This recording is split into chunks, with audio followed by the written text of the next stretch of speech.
Hello students, welcome to Ashish BJP वाला। मैं हूं आशीष। आज के इस क्लास में मैं आपको सिखाऊंगा एक्सेल में लॉजिकल फंक्शन कि एक्सेल में लॉजिकल फंक्शन का यूज़ हम लोग किस तरीके से करते हैं। तो बिना स्किप किए इस वीडियो को लास्ट तक देखिएगा और सीखिएगा लॉजिकल फंक्शन का सही यूज़ करना। आप लोग भी लॉजिकल फंक्शन का यूज़ किए होंगे, बट ये थोड़ा एडवांस है, आप सीखने का कोशिश कीजिएगा। कोई डाउट हो तो प्लीज़ आप कमेंट करके मेरे से पूछ सकते हैं। तो चलिए बिना लेट के चलते हैं हम लोग एक्सेल में। अब देखिए कि हम लोग एक्सेल में आ चुके हैं। एक्सेल में आने के बाद थोड़ा ध्यान से समझिएगा क्वेश्चन क्या है आपका, कि जो कंट्री कोड है ना, कंट्री कोड के राइट साइड में देखिए जो भी आपका दिया हुआ है कंट्री कोड क्या दे रखा है राइट साइड में 21081002। अब आपसे बोला जा रहा है कि इस सेल में मतलब कॉलम नंबर सी जो है आपका, उसमें क्या करना है आपको, जिस भी कंट्री कोड के राइट साइड में 0 है उसके लिए आपको यहाँ ब्लैंक रखना है सेल, और जिसमें 0 के अलावा है उसमें 1 रखना है। ठीक है। या आपसे ऐसा क्वेश्चन पूछा गया या आप ये बताओ काउंटिंग करके कितना ऐसा कंट्री कोड है जिसके कि राइट साइड में 0 नहीं है।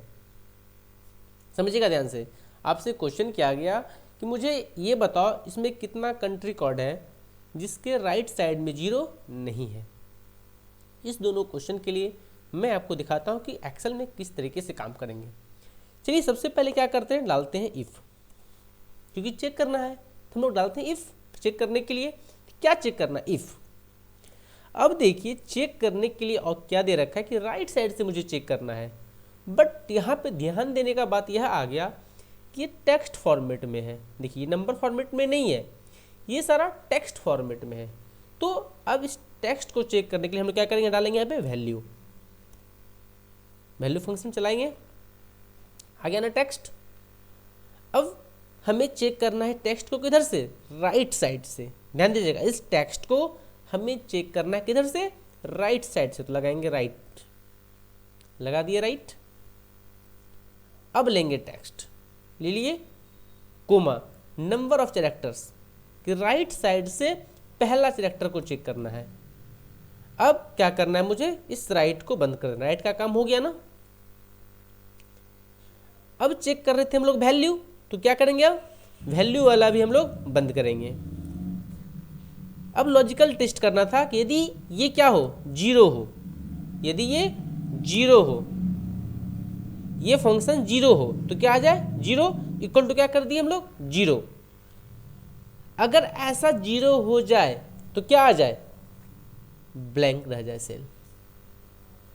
समझ में आ रहा है कि इफ वैल्यू, टेक्स्ट के लिए लगा दिए वैल्यू, फिर राइट साइड से चेक करें कि क्या है। राइट साइड से पहला कैरेक्टर यदि 0 होगा, यहाँ लगा दिए इक्वल टू 0, दोनों मैच कर जाएगा। यदि दोनों मैच कर जाएगा तो क्या हो जाए, सेल ब्लैंक रह जाए। अन्यथा फिर कोमा यहाँ पे 1 लगा दिए, फिर ब्रैकेट को क्लोज कर दिए और एंटर प्रेस करते हैं। देखिए 2 है ना, 1 आ गया और इसको हम ड्रैग कर देते हैं। 0 है, ब्लैंक रह गया, 0 है, ब्लैंक रह गया, 0 है, ब्लैंक रह गया।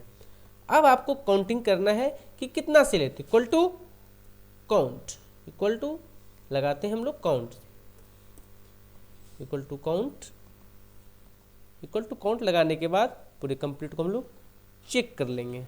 इंटर। देखिए 5 ही है जिसका कंट्री कोड जिसमें कि 0 नहीं है। अब है कि 0 किसमें किसमें है, नहीं है। तो आइए अब डालते हैं इक्वल टू काउंट ब्लैंक और ड्रैग कर लेते हैं। 3 कंट्री कोड ऐसा है जिसमें कि 0 है और 5 कंट्री कोड ऐसा है जिसमें 0 नहीं है। तो आज के क्लास के लिए इतना ही, और ऐसा सब वीडियो देखने के लिए इस चैनल को अभी से सब्सक्राइब करें और बेल आइकन पे भी क्लिक कर लें ताकि वीडियो का नोटिफिकेशन सबसे पहले मिले सिर्फ आपको। Thank you.